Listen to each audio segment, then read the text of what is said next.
You are banned in San Francisco. Mencius Moldbug. September 21, 2009. Unqualified Reservations. Narrated by Skeptical Waves. You are banned in San Francisco. My neighbors. This week's post appears early due to special circumstances. I've just received this letter from the Seasteading Institute. Dear Mr. Moldbug. The Seasteading Institute appreciates controversial ideas, including many of yours. We also value rigorous debate. But we do not wish to be associated with personal denunciations against people of goodwill. Your recent post, From Cromer to Romer and Back Again, crossed that line. In the spirit of a constructive exchange of ideas, we encourage you to post a retraction and apology to Professor Romer. Until you do so, we are disappointed to inform you that your invitation to speak at our conference is withdrawn. We apologize for the late notice. Patry Friedman, Executive Director, the Seasteading Institute. P.S. We would like to clarify that this action is being taken by TSI on its own initiative, not at the request of any other party. Professor Romer has unilaterally and irreversibly withdrawn from speaking at our conference, and this triggered a re-examination of our policies and your invitation. He made no requests, express or implied, about this decision. I.e., one of the 25 most influential people in the world decided to take his ball and go home. I confess that when I wrote Romer to Cromer, I had no evidence that Professor Romer was a maggot, a seducer of young women, or an asshole. I still have no evidence that he is a maggot, or a seducer of young women. Indeed, both these propositions strike me as quite unlikely. Their conjunction is of course incredible. Moreover, the resolution on his TED video is wholly insufficient for me to appraise his eyeglasses, a task for which I am anyway untrained. They may well have set him back only a few Benjamins. Accordingly, I apologize to Professor Romer, and to anyone else who took these baseless, unfounded accusations seriously. My conviction of Professor Romer's intellectual dishonesty, for condemning colonialism in one breath, and trying to take credit for reinventing it in the next, was sincere and remains intact. Let me clarify this charge for a moment. It is personal in one sense, impersonal in another. Having devastated the old world with fire and the sword, not to mention condemning its former colonies to anarchy and ruin, the 21st century American professor feels no ethical obligation to acknowledge that a distinct European civilization once existed, let alone that it contained people of goodwill such as Lord Cromer. Briefly, I will acknowledge Professor Romer's goodwill when he acknowledges Lord Cromer's. Hell will grow glaciers first. This ethos is not Professor Romer's personal invention. Similarly, National Socialism was not Adolf Eichmann's personal invention. One of the admirable features of the post-Nazi Western ethos is its insistence that ethical responsibility is personal, absolute and universal. Office, especially high office, in an unethical institution can never excuse unethical behavior. Moreover, Professor Romer has a more serious ethical burden than your average anti-colonialist professor, because he is effectively proposing the restoration of colonialism. Under the rules of Western scholarship, which the American Academy claims to respect and of which it is, sadly, the only living heir, this obliges him to study, understand, and cite previous work in the field. Instead, he not only fails to study his predecessors, he condemns them. Suppose, for example, institutional geology in the 1960s had continued to reject the plate tectonics of Wegener, the last major Kuhnian revolution of which I am aware. Wegener was dismissed for his entire life as a crackpot. This dismissal might easily have remained permanent, had not the professors of this field and era retained some scrap of regard for their own intellectual honesty. Judging by the treatment its modern successor has delivered to Steve McIntyre, the field is capable of no such revolution today. Plate tectonics nonetheless remain the truth, and the truth remains accessible to all. In an alternate 2009 in which professional geologists universally denied continental drift, and continue to mock Wegener and any common fool who noticed that Brazil fits into West Africa, any renegade geologist who realized the truth would have three options. He could say, Wegener was right. Or he could say, Wegener was a crackpot and a Nazi, as everyone knows, but he still got the right answers for the wrong reasons. Or he could simply ignore Wegener, and claim to have discovered continental drift himself. The first option is intellectually honest. The second option is weaselly, but perhaps defensible. The third option is a crime against scholarship and history. To me, it seems that Professor Romer's choice falls somewhere between the second and third options. Thus, I am ethically comfortable in condemning him, and would be uncomfortable in condoning him.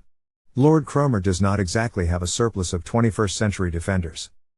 I do not expect that this non-retraction will satisfy TSI. Thus, I do not expect to be presenting at the Seasteading conference. My apologies to anyone who chose to attend on this basis. If you email Patry, he will give you your money back. I also offer a much warmer apology to Patry and TSI. Our conflict can best be summed up under the Hollywood chestnut of creative differences. Is simply not a good match for TSI. Our goals and ideas are similar in some ways, our tactics are very different. Despite my reclusiveness and anonymity, I am actually, like Hitler, a compelling public speaker, and it would have been fun to practice my pitch on an unsuspecting audience. Alas, it will have to happen some other time. Note that Professor Hansen, displaying his Buck Harkness nature once again, has a different reaction. He has offered to debate me in any mutually convenient forum. In fact, he thinks we could sell tickets, and he's probably right. This probably would have already happened, if not for the East Coast, West Coast thing. Anyone with the means to facilitate such a Tupac Biggie throwdown should contact us, so I can cap this neighbor once and for all. In case anyone is disappointed or confused, I want to explain the incompatibility of our approaches, and in particular the reason that TSI is so intent on wooing professors, while is so intent on reviling them. Had I understood the former, and had I not discovered that Professor Romer was scheduled to present at the same conference, before I posted Cromer to Romer, but after I'd already written most of it, in general, posts are drafted entirely on Wednesday nights, with minimal revision, I would have refrained from calling him a maggot. For Patry's sake, not his. While TSI is pursuing its goals in many ways at once, so far as I can tell the thrust of its PR effort is to convince at least the educated minority that seasteading is not the harebrained crackpot idea it may seem at first glance, but in fact a sensible and intelligent project which intelligent people can support or at least understand. This goal can be summarized in the word legitimacy. Thus, by attracting Professor Romer, one of the 25 most influential people in the world, as a TSI speaker, TSI demonstrates to the educated minority that it is a legitimate endeavor, not a bunch of dangerous nutcases. The content of Professor Romer's speech, almost surely a replay of his unctuous TED Talk, and its relationship to seasteading, almost surely tangential, are almost irrelevant. The half endorsement of his presence is all that TSI requires. Compare this to the reason that Patry invited me in the first place, which is solely that my presentation would have been thrilling and provocative. It certainly would not have brought any institutional prestige to TSI, quite the converse, of course. Thus what we are seeing here is the tension between two incompatible goals. By attracting dignitaries of this caliber, TSI might well hope to attract a correspondent for the New York Times or some other reputable institution of journalism, who might well produce a report not containing the word whack job. Millions of people will of course read this story, and some percentage of them may decide to support or participate in TSI's endeavors. Or at least not oppose them. Therefore, by causing Professor Romer to take his ball and go home, I have materially hampered these endeavors. Dignitaries, after all, must have their dignity. Or so, anyway, is the theory. I have some problems with this theory, but let me first explain my own. The important thing to remember is that this theory is reasonable, it may well be correct, and in any case it was not my prerogative as a guest to discount it. This is why I owe an apology to Patry, which I hope he will accept. Does not seek the approval of professors. It reviles them.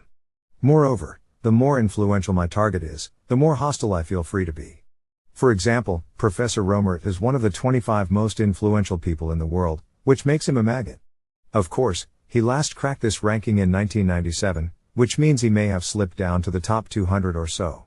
Thus some milder metaphor of perversion may have been more appropriate, compulsive masturbation, perhaps.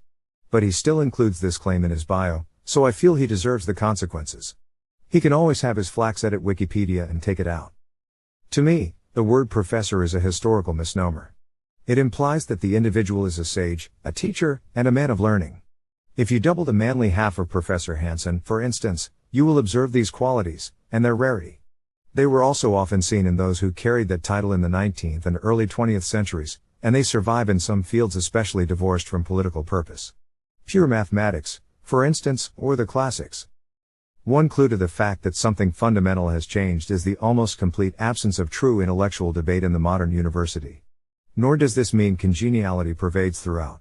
It means that when you see the appearance of an argument over ideas, the substance beneath that argument is not that of men trying to convince each other and/or an audience. The substance is that of bureaucratic warfare. When someone criticizes your work in the modern university, he is probably trying to kill you and take your funding. His criticism is not the opening for dialogue, it is the ritual pretext for an attack. Thus, any fool who starts such an argument, with no better reason than that he, A. disagrees with someone else, and B. grew up reading about the age of Darwin, Huxley, and Wilberforce, will be surprised to find himself on the other end of an administrative mafia war. You might as well call your opponent a maggot. It will not exacerbate his ferocity in the slightest. He is right to assume that you are probably out to kill him, and right to respond in kind. When in Rome, etc. I attribute this change to the Revolution of 1933, when progressivism captured USG finally and for good. Without quite putting it in these two words, it was acknowledged, by paladins of the new system, such as Dewey and Lippmann, each of whom had more influence in his pinky finger than anyone living today, that democracy had failed, and effective authority over the state should depart from the politicians and come to a new set of hands, the professors. Who, in the New Deal state, exercise triple sovereignty. They formulate public policy, direct, through their permanent friends, the journalists, public opinion, and assign, through their academic credentials, social and professional rank. Subsequent military events exported this 20th century American Caesaropapism to the entire planet, or at least, its civilized remnants. Democratic politics, at least in the US, remains capable of resisting and interfering with public policy. But the scepter has most definitely passed. If you gave the reins of government, the full reins, the imperium maius, to Sarah Palin, she would have no idea what to do with them. Resisting rule by professor is the beginning and end of her political philosophy, and that of her supporters. And remember that the professors are not always wrong. Thus an influential professor of economics, like Professor Romer, is not best seen as a sage, a teacher, and a man of learning. He is best seen as a high-ranking official of the permanent government. Who wears the ring accepts its consequences. Which is both why TSI feels blessed by Professor Romer's presence, and why I feel free, compelled, indeed, to revile him. Deference to authority is a natural human quality. Chimpanzees display it. No doubt even I, in the presence of Professor Romer, would feel a mild, easily suppressed urge to fell at the man. Thus if we afford these ring-wraiths normal human courtesy, we afford them too much. We will shortly find ourselves on our knees. The normal human reaction to hearing a Professor Romer express ideas similar to mine, albeit in highly diluted form, is to fawn and curtsy and beg for his approval. By condemning and reviling him instead, I counter this tendency and enforce my own independence. I burn my boats, like Cortez.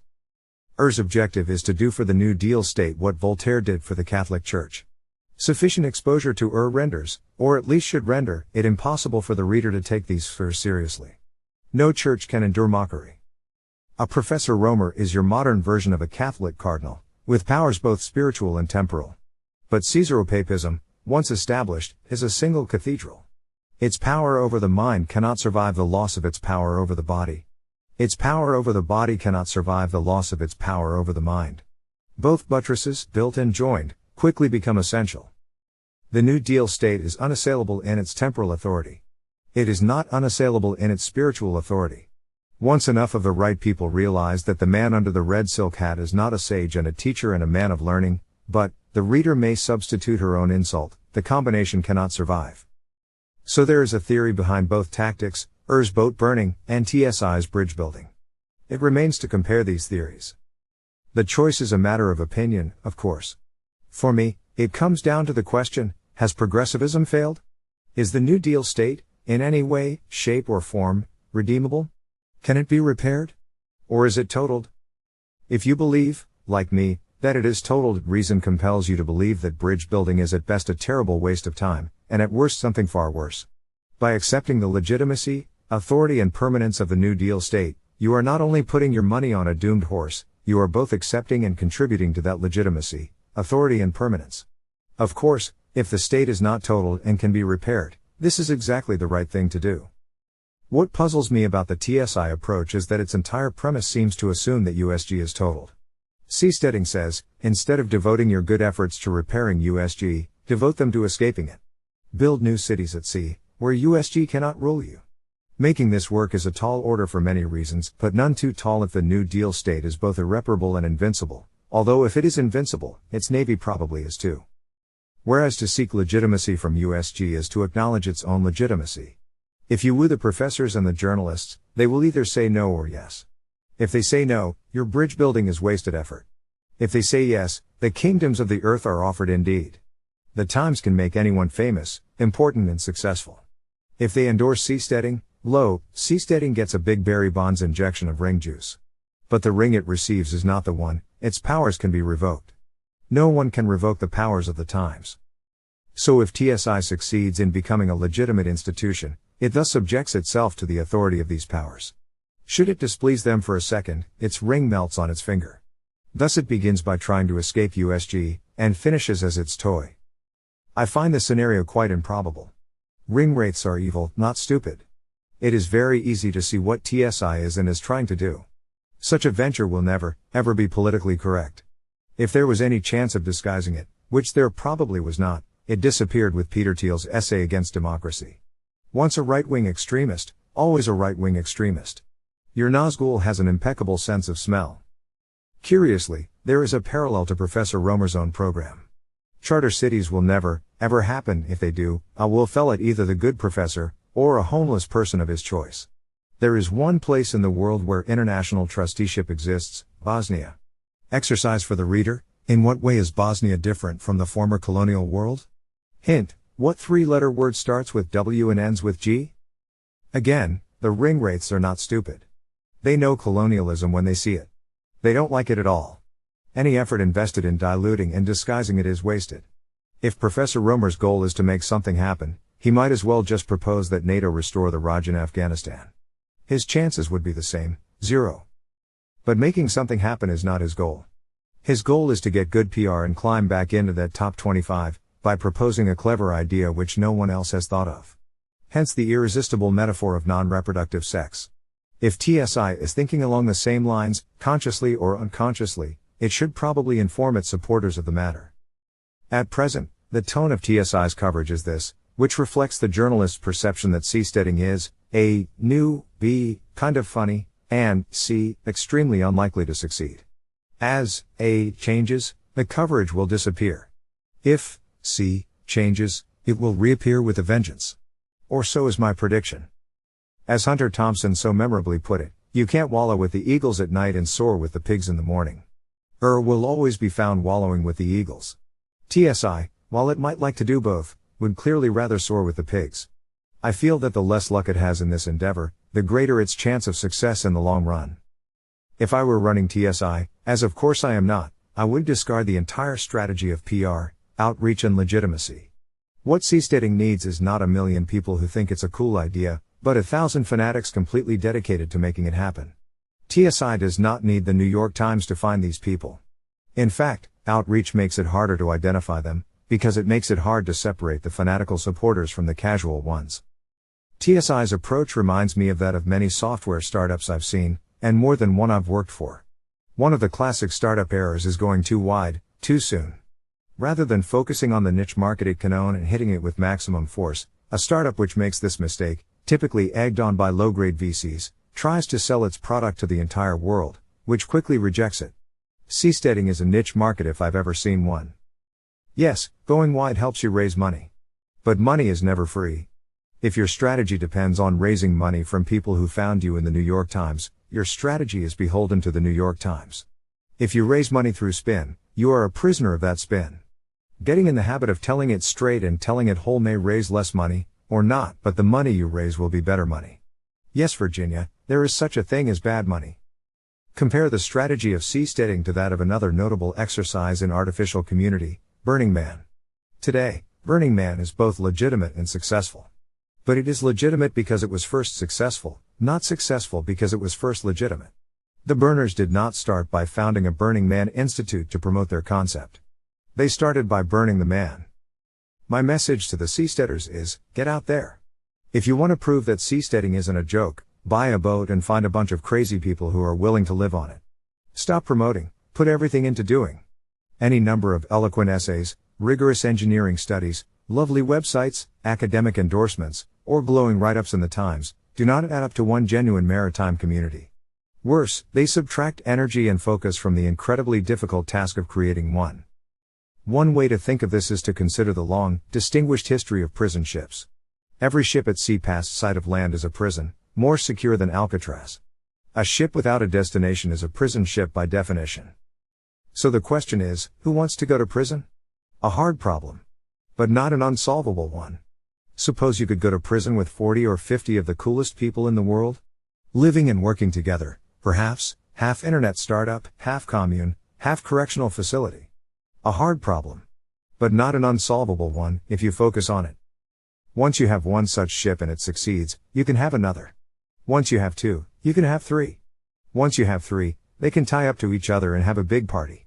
Once you have 20, it may start looking like a floating city, and someone may think of adding an immobile platform. And so on. Frankly, it would still surprise me if any such thing happened, but I would very much like to be surprised. Will Professor Romer help you with this? Will he come live with you on your pimped-out container ship?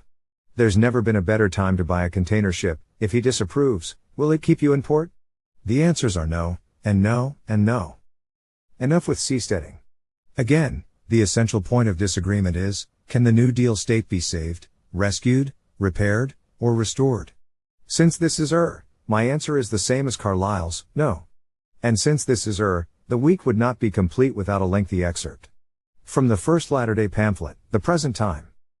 Not long ago, the world saw, with thoughtless joy which might have been very thoughtful joy, a real miracle not heretofore considered possible or conceivable in the world, a reforming pope. A simple pious creature, a good country priest, invested unexpectedly with the tiara, takes up the New Testament, declares that this henceforth shall be his rule of governing. No more finesse, chicanery, hypocrisy, or false or foul dealing of any kind. God's truth shall be spoken, God's justice shall be done, on the throne called of St. Peter, an honest pope, papa, or father of Christendom, shall preside there. And such a throne of St. Peter, and such a Christendom, for an honest papa to preside in.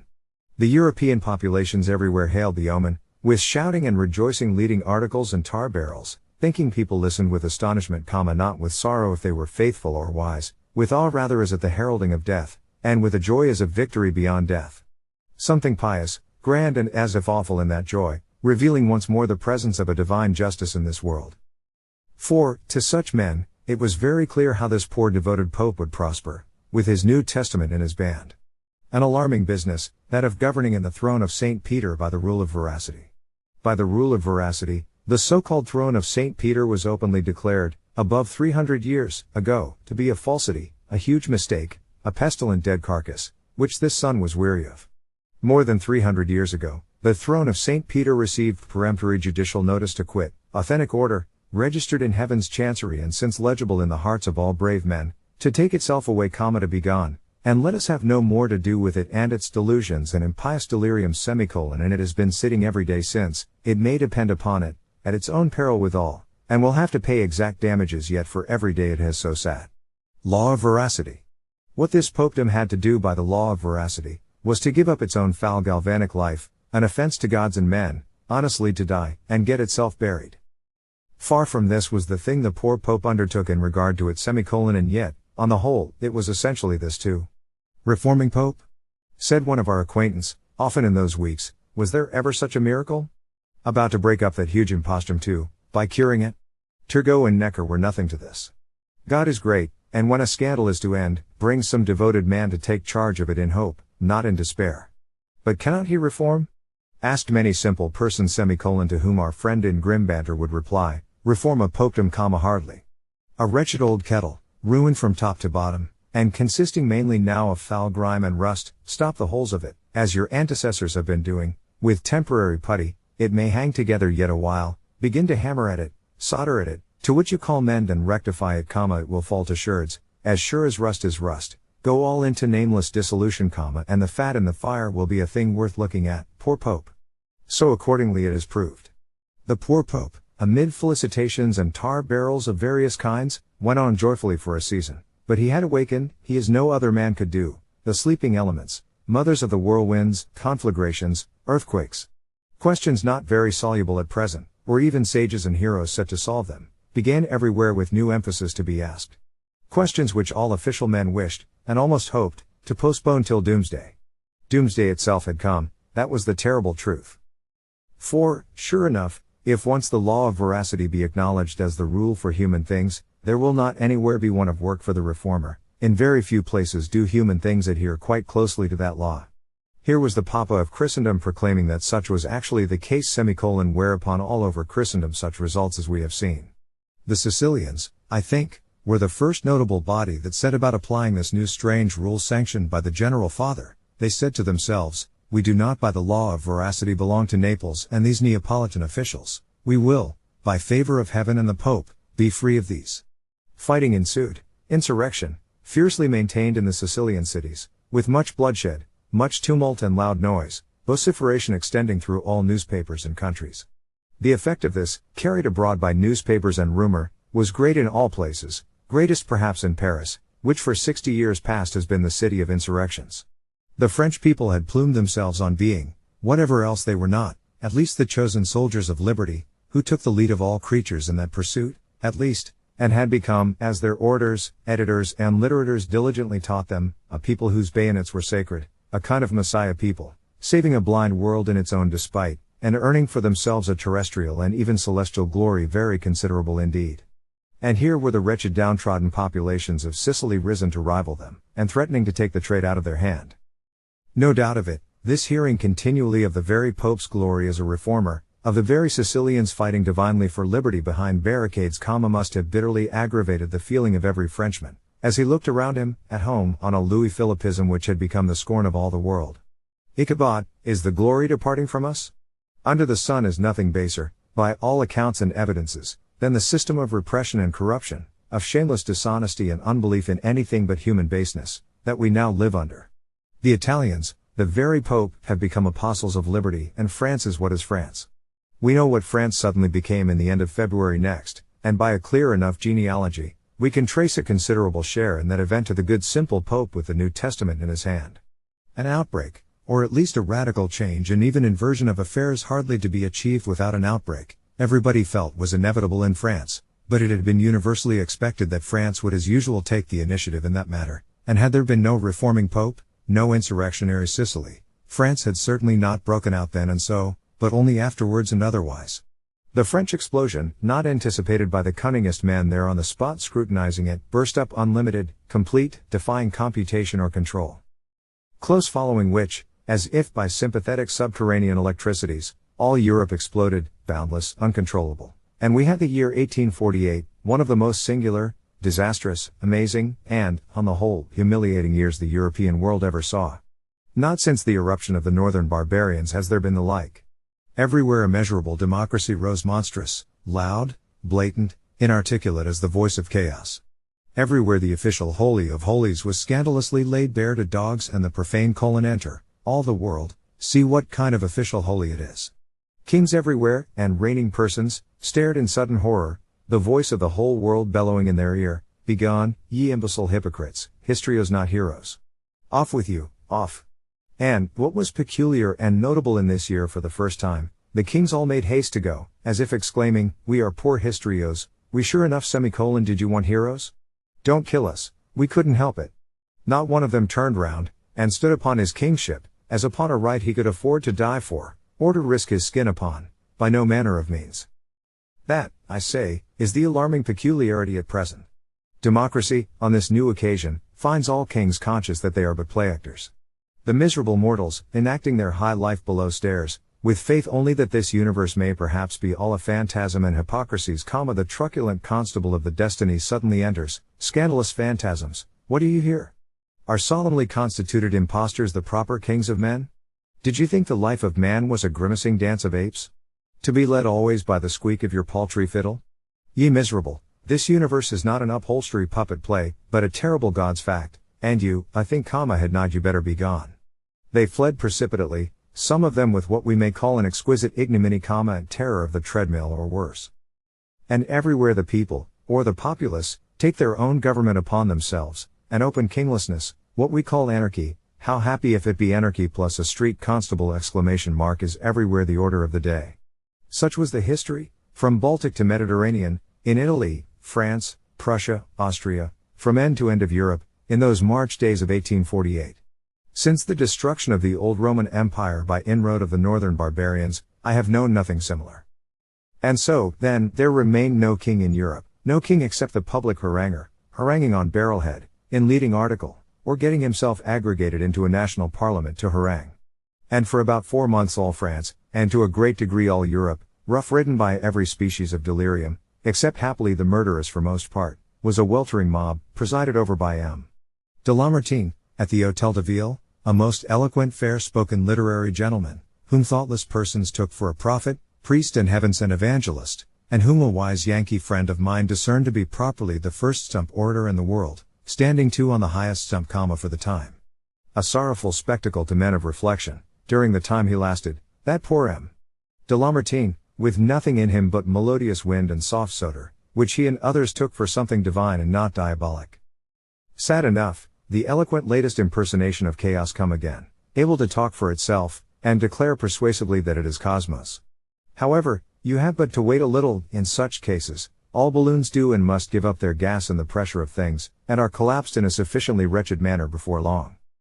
And so in city after city, street barricades are piled, and truculent, more or less murderous insurrection begins, populace after populace rises, king after king capitulates or absconds, and from end to end of Europe democracy has blazed up explosive, much higher, more irresistible and less resisted than ever before, testifying too sadly on what a bottomless volcano, or universal powder mine of most inflammable mutinous chaotic elements, separated from us by a thin earth rind, society with all its arrangements and acquirements everywhere, and the present epoch, rests.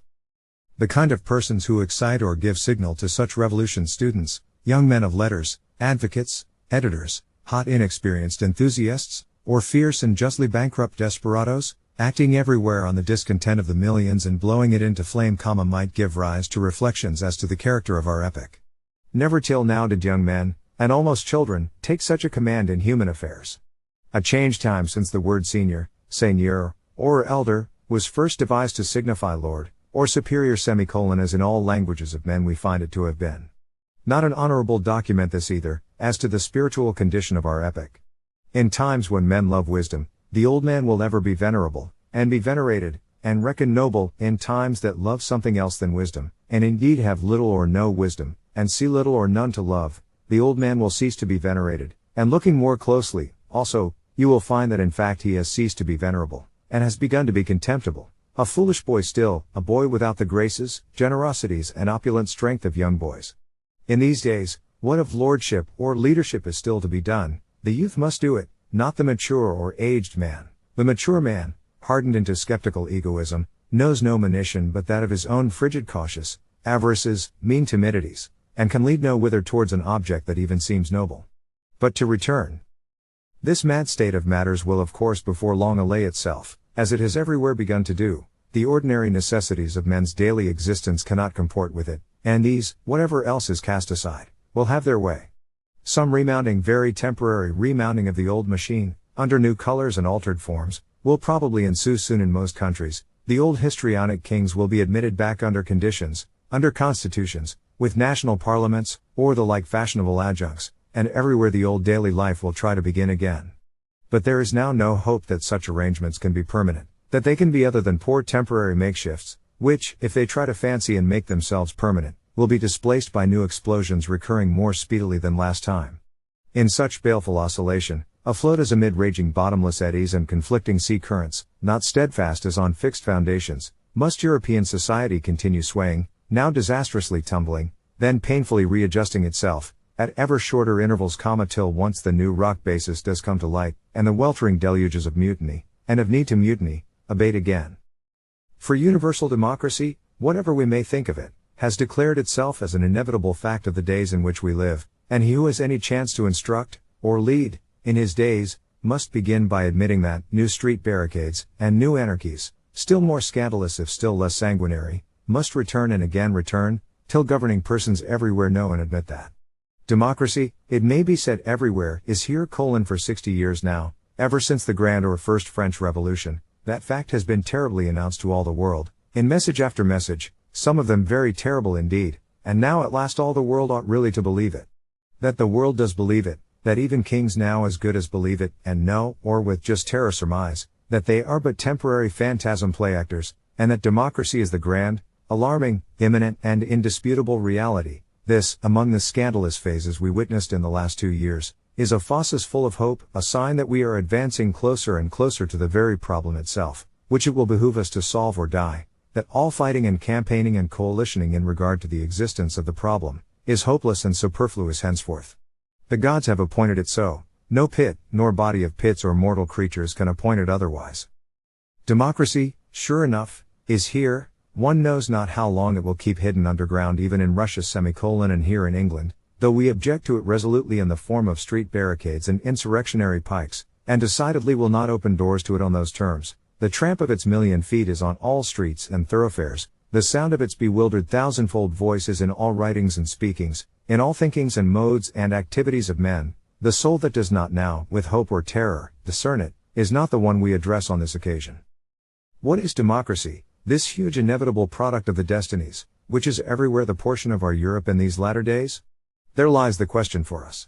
Whence comes it, this universal big black democracy? Whither tends it? What is the meaning of it?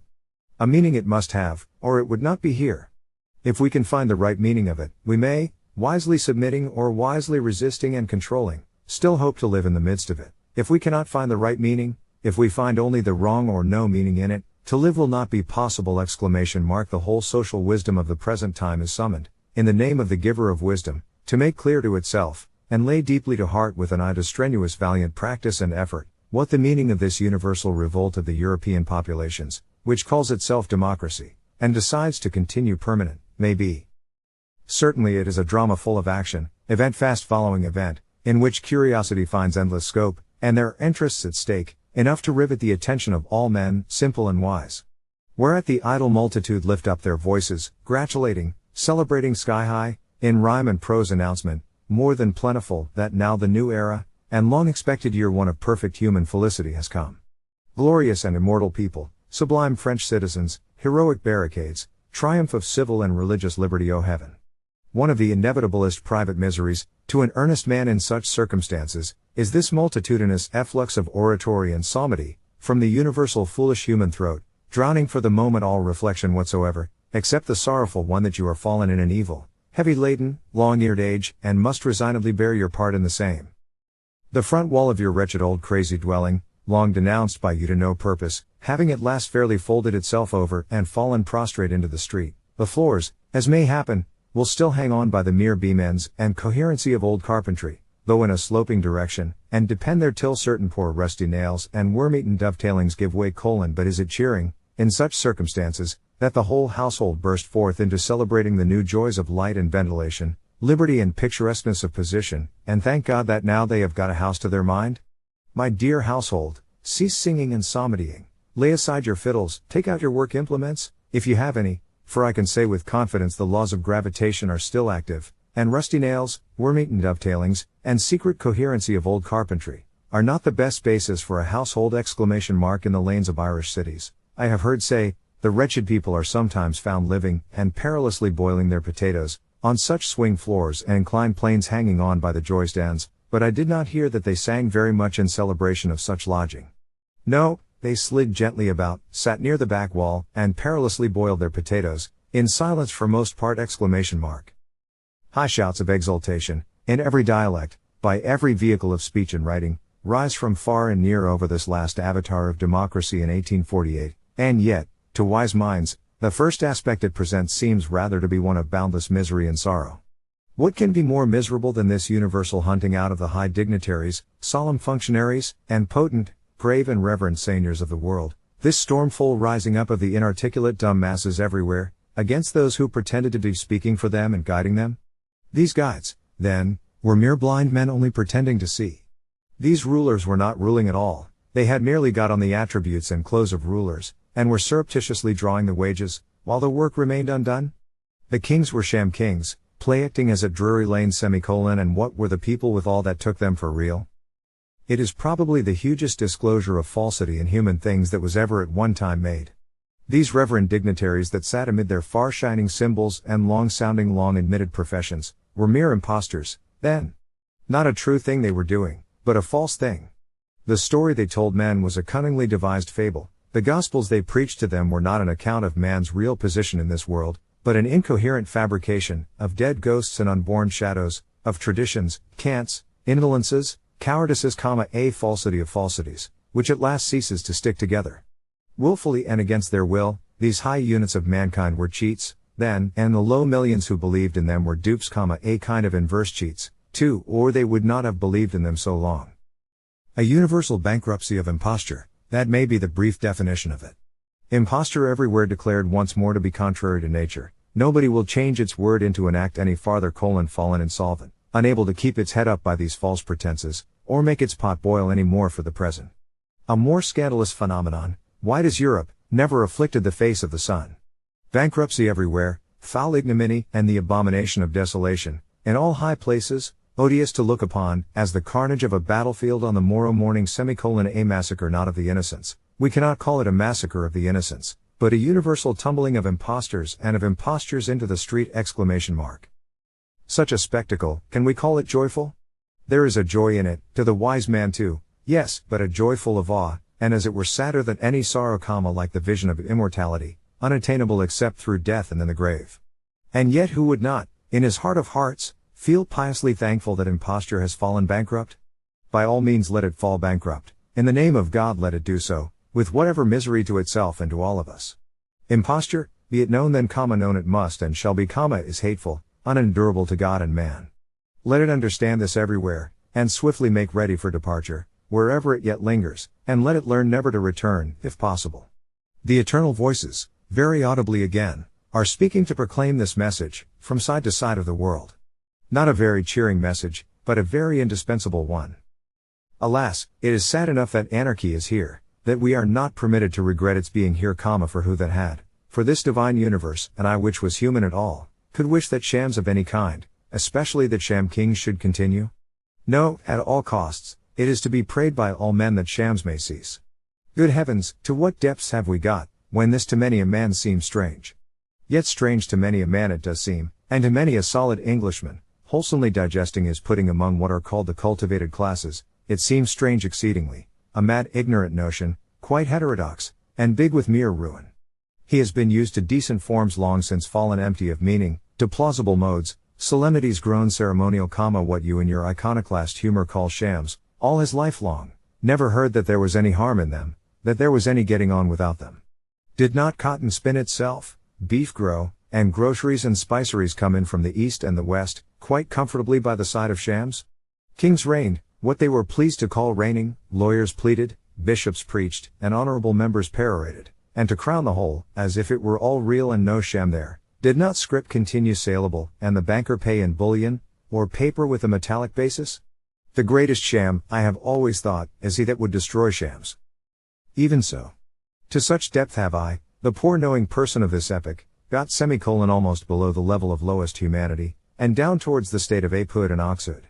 For never till in quite recent generations was such a scandalous blasphemy quietly set forth among the sons of Adam, never before did the creature called man believe generally in his heart that lies were the rule in this earth, that in deliberate long established lying could there be help or salvation for him, could there be at length other than hindrance and destruction for him. O Heaviside, my solid friend, this is the sorrow of sorrows, what on earth can become of us till this accursed enchantment, the general summary and consecration of delusions, be cast forth from the heart and life of one and all? Cast forth it will be, it must, or we are tending, at all moments, with a word I do not like to name. Alas, and the casting of it out, to what heights and what depths will it lead us, in the sad universe mostly of lies and shams and hollow phantasms, grown very ghastly now, in which, as in a safe home, we have lived this century or two. To heights and depths of social and individual divorce from delusions, of reform and right sacred earnest, of indispensable amendment, and stern sorrowful abrogation and order to depart, such as cannot well be spoken at present, as dare scarcely be thought at present, which nevertheless are very inevitable, and perhaps rather imminent several of them. Truly we have a heavy task of work before us, and there is a pressing call that we should seriously begin upon it, before it tumble into an inextricable mass, in which there will be no working, but only suffering and hopelessly perishing. Or perhaps democracy, which we announce is now come, will itself manage it? Democracy, once modeled into suffrages, furnished with ballot boxes and such like, will itself accomplish the salutary universal change from delusive to real, and make a new blessed world of us by and by? To the great mass of men, I am aware, the matter presents itself quite on this hopeful side. Democracy they consider to be a kind of government. The old model, formed long since, and brought to perfection in England now 200 years ago, has proclaimed itself to all nations, as the new healing for every woe. Set up a parliament, the nations everywhere say, when the old king is detected to be a sham king, and hunted out or not, set up a parliament, Let us have suffrages, universal suffrages, and all either at once or by due degrees will be right, and a real millennium come. Such is their way of construing the matter.